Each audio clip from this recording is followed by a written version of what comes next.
आइए देखते हैं आज प्रश्नावली 1.1 संख्या पद्धति गणित का। देखिए क्या लिखा हुआ है। ऐसे तो सवाल देखिए किताब में भी आपके दिया हुआ है, इसको हम लिख लिए हैं। दिया हुआ है क्या शून्य एक परिमेय संख्या है? क्या आप इसे p/q के रूप में लिख सकते हैं, जहां p और q पूर्णांक हैं और q 0 के बराबर नहीं है। देखिए p और q क्या है? एक पूर्णांक है। पूर्णांक संख्या पता है आप लोग को? पूर्णांक संख्या बताए हैं, इसके पिछले वीडियो में बताए हैं कि पूर्णांक संख्या जो होती है प्लस और माइनस दोनों में होती है। ठीक है ना, प्लस में भी होगी या तो माइनस में होगी। ठीक है, चलिए देखते हैं। बोला है कि क्या शून्य, यानी शून्य का मतलब बोला है कि जीरो, अगर इसको ले लेते हैं, शून्य को ले लेते हैं। ठीक, बोला ये परिमेय संख्या है। अगर है तो कैसे है, पहले इसको देख लेते हैं। तो देखिए हाँ है। क्यों है?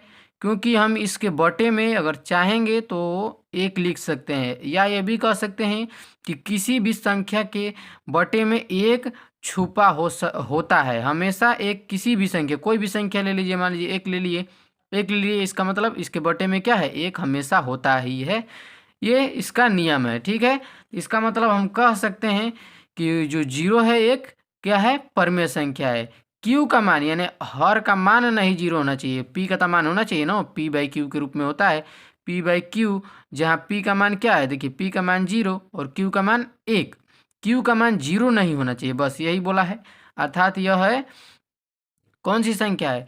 अर्थात इसको हम कह सकते हैं कि शून्य एक परिमेय संख्या है। अगर लिखना चाहेंगे तो लिख देंगे शून्य एक परिमेय संख्या है, परिमेय संख्या है। ठीक है, शून्य कौन सी संख्या है? वो परिमेय संख्या है। देखते हैं इसका दूसरा सवाल क्या बोला है।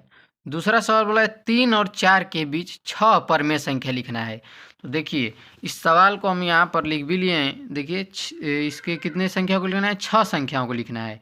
तो देखिए इसका नियम क्या होता है कि जितने भी संख्याओं को आपको लिखने को बोलेगा, ठीक ना, जितने भी संख्याओं को लिखने को बोलेगा, 6 बोला है तो लिख लेंगे। तो सबसे पहले इसको लिख लेंगे 6, और उसमें क्या करेंगे? हम एक ऐड कर देंगे। ठीक, बराबर कितना हो जाएगा? 7। जो भी संख्या हमको प्राप्त होगा, ठीक, जो भी संख्या हमको प्राप्त होगा उस संख्या को, जो भी संख्या हमको दिया है, 3 और 4 दिया है, इनके अंश और हर में गुणा कर देना है। जैसे 3 ले लेते हैं, 3 और 4 के बीच निकालना है, तो 3 में इसके अंश में 7 से गुणा कर देंगे और एक हर में 7 से गुणा कर देंगे। तो गुणा करेंगे तो क्या होगा? 7 त्रिके 21 हो जाएगा और बटे में क्या हो जाएगा? 7 हो जाएगा। चलिए ये तो इसका हो गया। और बोला है 4, 3 और 4 के बीच निकालना है, तो 4, वही नियम होगा। देखिए 6 बोला है, 6 में एक जोड़ के 7 कर दिए हैं। ठीक, अब इस 7 का एक बार गुणा करेंगे अंश में और दूसरी बार में इसका गुणा करेंगे हर में। गुणा करेंगे तो हो जाएगा 28 और बटे में क्या होगा? 7। अब देखिए जब हमको ये संख्याएं प्राप्त हो गई तो इन संख्याओं को सबसे पहले हम क्या करेंगे? लिख लेंगे। अब इनके बीच की संख्याओं को सिर्फ लिखना है, ठीक है ना। 21 और बटे में 7 है, इधर लिख लेते हैं 28 बटे में 7। इनके सिर्फ और सिर्फ बीच की संख्याओं को ही हमको लिखना है, इन दोनों संख्याओं से हमको मतलब नहीं है। 21 के बाद क्या आता है? 21 के बाद आता है 22, तो 22 बटे के लिख दीजिए 7। 22 के बाद क्या आता है?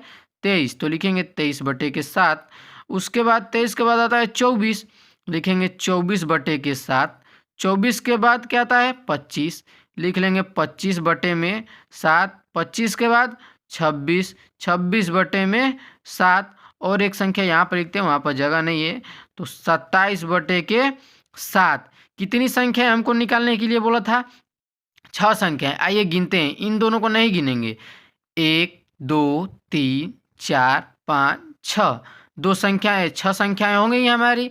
तो यही इसका जो होगा आंसर हो जाएगा। सारा जो है पूरा का हो जाएगा, इसका आंसर हो जाएगा।